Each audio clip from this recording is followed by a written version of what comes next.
Halo guys, selamat datang kembali di channel Alur Cerita Film. Seperti biasa, Mimin akan membahas alur cerita film Donghua yang berjudul Swan Emperor untuk part yang kelima. Bagi kalian yang belum nonton video-video sebelumnya, Mimin saranin untuk menontonnya terlebih dahulu ya.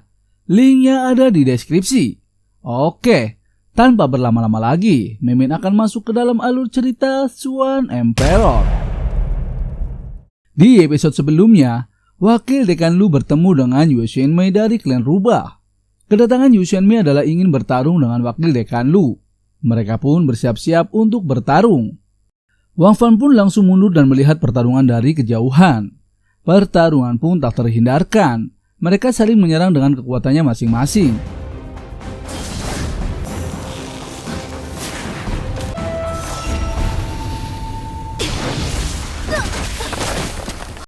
Lalu Wang Fan mengatakan kalau kekuatan keduanya sangat kuat.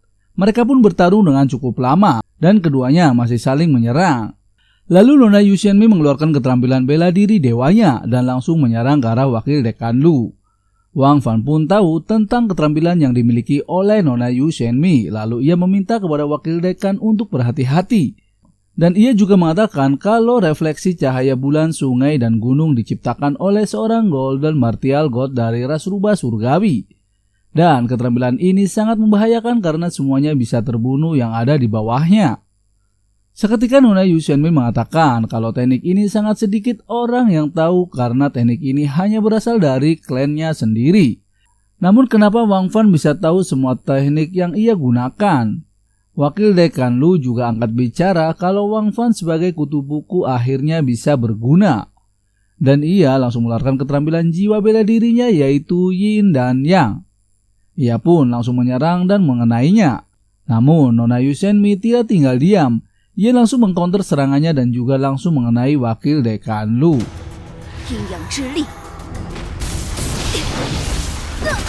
Wang Fan pun mengatakan kalau teknik barisan Yin dan Yang yang telah digunakan oleh Wakil Dekan Lu juga keterampilan bela diri dewa. Hanya saja Wakil Dekan Lu masih belum menyadari arti sebenarnya dari teknik tersebut. Barisan Yin dan Yang saling terintegrasi. Jika hanya Yin saja yang tidak berkembang. Dan saat Yin di tengah Yang dan Yang di dalam Yin, itu arti sebenarnya kekuatan Yin dan Yang. Lalu Wakil Dekan Lu langsung mempraktekkan apa yang telah dikatakan oleh Wang Fan. Ia langsung mencoba menggunakan teknik Yin dan Yang dan kembali untuk menyerang ke arah Nona Yu Xuanmei. Nona Yu Xuanmei pun langsung terkejut dengan teknik Wakil Dekan Lu dan ia memilih untuk tidak bertarung lagi. Karena ia tidak mau menjadi target latihan kekuatan Yin dan Yang oleh Wakil Dekan Lu. Lalu Nona Yu Xuanmei mengatakan dan bertanya kepada Wang Fan. Kalau Wang Fan setelah memasuki Akademi Huang Jin selalu menutup diri di perpustakaan. Dan sudah 1 tahun bela diri Wang Fan tidak berkembang. Selalu diremehkan orang. Namun kenapa Wang Fan tahu semua tentang teknik-teknik yang ia miliki dan Wakil Dekan miliki? Nona Yu Xuanmei pun berpura-pura pergi.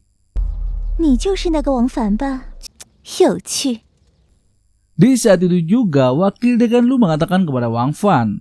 Kenapa setiap kakek dekan mengatur rencana, ia selalu melibatkan Wang Fan? Dan Wakil Dekan Lu merasa bingung dengan semua itu.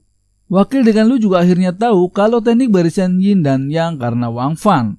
Dan ia juga mengatakan kenapa Wang Fan tahu semua tentang teknik tersebut. Lalu Wang Fan menjawab kalau ia menemukannya dari sebuah buku kuno. Saat ia menemukan teknik barisan Yin dan Yang, ia merasa kalau teknik ini sangat cocok dengan tubuh es dan api Wakil Dekan. Jadi ia menyerahkan kepada adiknya yaitu Xian Ying dan membiarkan adiknya memberikannya kepada Wakil Dekan. Lalu Wakil Dekan mengatakan kalau adiknya Xian Ying juga mempunyai metode bintang terbang abadi. Wang Fan pun menjelaskan kepadanya kalau metode bintang terbang abadi harus didasarkan pada teknik angin peringan bulu. Dan ia mengatur agar Xian Ying berlatih teknik itu terlebih dahulu. Karena Xian Ying mempercayai Wang Fan jadi ia melatihnya. Dan juga metode indera ke-6 Xia Wentong juga Wang Fan lah yang memberikan kepadanya. Selain itu juga ada beberapa murid bahkan para guru yang Wang Fan berikan buku-buku teknik yang cocok dengan karakter mereka. Wang Fan sengaja meletakkan beberapa buku bela diri yang cocok dengan mereka di sampingnya. Karena beberapa orang berpikir kalau semua itu cocok dengannya. Dan sampai detik ini, Wang Fan sudah lebih dari 150 orang yang telah dipilihkan keterampilan bela diri yang cocok dengannya.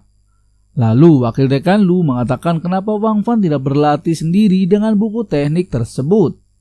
Wang Fan pun menjawab kalau ia sebenarnya sudah giat berlatih dengan sangat keras, seperti Wakil Dekan. Namun Wang Fan masih tidak bisa menerobos ranah. Ia pun berpura-pura menyesal dengan semua itu. Ia juga mengatakan kalau ia tidak mempunyai bakat dalam bela diri. Wakil Dekan Lu pun mengatakan kalau sampah aliran bela diri dan jenius keterampilan bela diri itu sangat langka.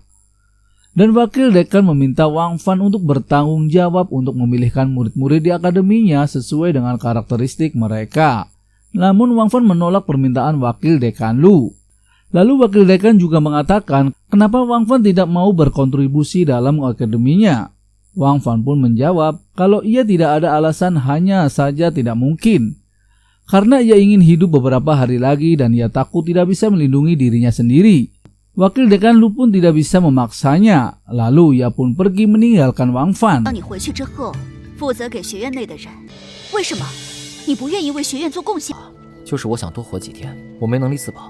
Wang Fan pun menghela nafas karena ia hampir ketahuan tentang statusnya oleh Wakil Dekan. Tak serang berapa lama, Nona Yu Shenmei pun datang kembali untuk menghampiri Wang Fan. Karena ada yang mau ia bicarakan kepadanya, Wang Fan pun sangat terkejut dengan kedatangannya. Lalu Nona Yu Shenmei mengatakan kalau ia sudah memperhatikan Wang Fan selama setengah jam setiap gerakannya. Ia juga mengatakan kalau kata-kata dan perbuatannya tidak ada yang tidak biasa. Kenapa Wang Fan begitu berbakat dalam mengenali keterampilan bela diri? Seketika Wang Fan pun mengatakan di dalam hatinya, ia dari awal sudah mengambil langkah dan selalu hati-hati dan berpura-pura menjadi orang biasa. Wang Fan pun mengatakan kepadanya, kenapa Nona Yu Shenmei tidak menyusul Wakil Dekan yang sedang berperang? Karena orang-orang pasti akan kalah berperang melawan Wakil Dekan. Namun Nona Yu Shenmei mengatakan kalau Wang Fan lebih berharga daripada nyawa mereka semua. Lalu ia langsung mendekati Wang Fan dan mengecek kemampuan bela diri Wang Fan dengan menempelkan tangannya ke kepala Wang Fan. Untungnya Wang Fan bisa menyembunyikan kekuatannya dari Nona Yu Shenmei. Nona Yu Shenmei mengatakan kalau Wang Fan memang seorang pecundang bela diri. Ia juga mengatakan kalau Wang Fan hanya di ranah kebangkitan nadi, yang berarti hanya di ranah paling rendah seni bela diri. Dan baru saja berkultivasi menuju tahap kesempurnaan. Mungkin Wang Fan hanya tahu tentang cara membaca buku di perpustakaan saja. Wang Fan pun menjawab kalau bakat bela dirinya memang sangat buruk.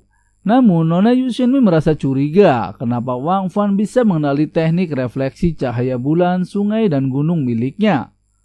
Dan membantu Wakil Dekan Lu memahami arti sebenarnya barisan Yin dan Yang yang sebanding dengan keterampilan bela dirinya. Wang Fan pun beralasan kalau semua itu ia pernah melihat penjelasan dan membaca mengenai barisan Yin dan Yang dan teknik bela diri miliknya di buku kuno. Dan ia pun sangat kagum dengan Wang Fan. Karena teknik tersebut merupakan dua keterampilan bela diri dewa yang diciptakan ras berusia 100.000 tahun pada periode dominasi. Lalu Nona Yu Shenmei mengatakan kalau Wang Fan pasti tahu tentang semua bela diri Raja Harimau Perak, yang kemungkinan Wang Fan lah yang memilih latihan untuknya. Wang Fan pun sangat terkejut dengan perkataannya. Dan apa hubungan Wang Fan dengan Raja Harimau Perak? Dan ia ingin menangkap Wang Fan agar Raja Harimau Perak datang untuk menyelamatkannya. Wang Fan pun sangat terkejut dengan perkataannya.